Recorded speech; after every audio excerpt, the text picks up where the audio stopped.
the principle of Moi Montessori is based on Maria Montessori's style of learning. So how do we implement that in our school, in our environment? What we usually do, especially for our baby class, that's from zero. Our groups are 0 to 2, 2 to 3, then 3 to 4, 4 to 5. So from our 0 to 5, when they come in the morning, we do the gathering, the rhymes, and everything together, working all together, trying to understand the children playing together.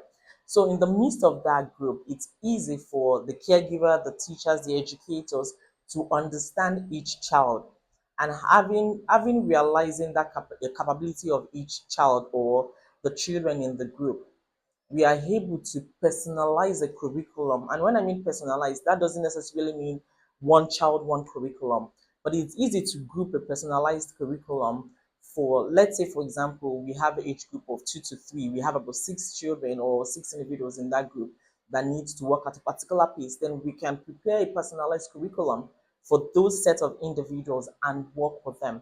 They come in the morning, we go outside into the playground, we'll do a little bit of gathering, talking, rhymes, singing. Then we come into the classroom. We talk about what is expected of the day. We wash our hands. We go in for breakfast. Then we go outside. So our day-to-day activities is more of indoor, outdoor, equally. So if you're spending 8 hours in the environment, there's a high possibility that you're going to be spending at least 4 hours outside, not had a stretch, but we do a lot of movement because it kind of waking up their brain. It keeps them, it doesn't make them bored. Let me put it that way. Because they are children, you can't put them in the classroom environment for long. They're going to get bored, they're going to lose interest. So we come in, we go outside, even when we are learning our sounds, we'll go outside, we'll scribble on sand. We have a sand puddle outside. I have them scribble on the sound. We have them play with water. We have them splash around. We have them run around. So we keep them active throughout the whole day. And that's practically the basic principle of Maria Montessori. So learning at their own pace, learning through nature, learning through things surrounding them. Intellectual intelligence for that age group, I really don't pay too much emphasis on that right now. Like I said before, and like I'm still going to emphasize it, my principle is every child has a pace that they can learn at. Uh, you like it or not, a child is going to know A to Z, irrespective of what that age is. So I don't force a child, and I'm intentionally using the word force, and I don't force a child to learn A to Z. Parents will come to me and say, my child cannot write. Psychologically, a 3 year old should not be holding a pen to write. That is actually when we should be teaching them pre-writing skills, like drawing the lines, having crayon. I use crayon better because of the texture. A pen is more serious, pencils are more serious, but because of the texture of a crayon, it's easy for a child to get interested in it. So we will use a texture, we will use water, we will use sand. I have a lot of sand. I have a lot of different textures. We use Play-Doh. So we'll work on the grips at that age. Then when it gets to 3 going to 4, that's when we're beginning to incorporate writing. That's when we're beginning to introduce actual writing into them.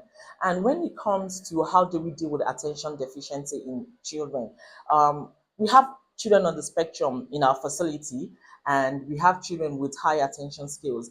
Um, it's we don't stay at one spot, makes it easy, like I had previously said. So once I see that, or once we see that a child is losing focus, we change whatever we are doing. So for instance, if we were talking about manners and a child is not interested in manners, then we change up the activities.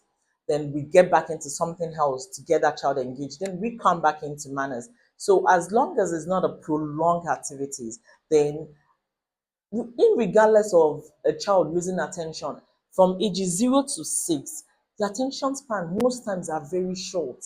So we have to keep them engaged, and we have to actually figure out what they are interested in at a particular time. So we switch it up, we go outside, we have swimming, we have singing, we have music, we have French.